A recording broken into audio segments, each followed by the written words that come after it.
Today we're looking at an astrophysical space mystery, NOAA version of the solar storm comparison we did for you a few days ago, and an absolutely incredible paper on state of mind and Earth's magnetic field. But we are starting with the last 24 hours on our star, where we took several M-class solar flares this morning and the big plasma filament incoming on the south released.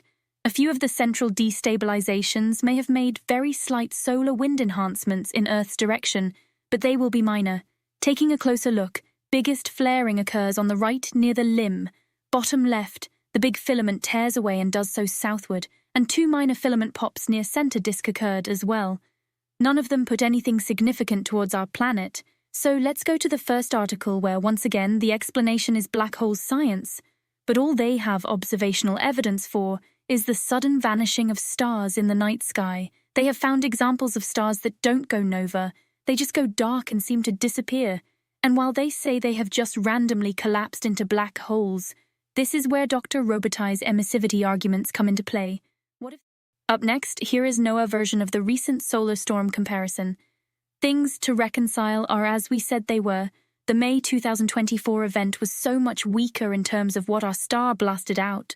Shouldn't have come close to any of these historic storms. And for the ones that had much higher disturbance storm index, they should have produced much more aurora than this month's event, and yet they did not.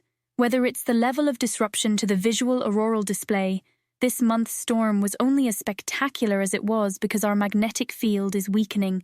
Clear sign of the magnetic pole shift. Not only do we get a nod to the critical nature of the magnetic field of our planet starting with the embryo development, but our personal emotions impact the magnetic field around us.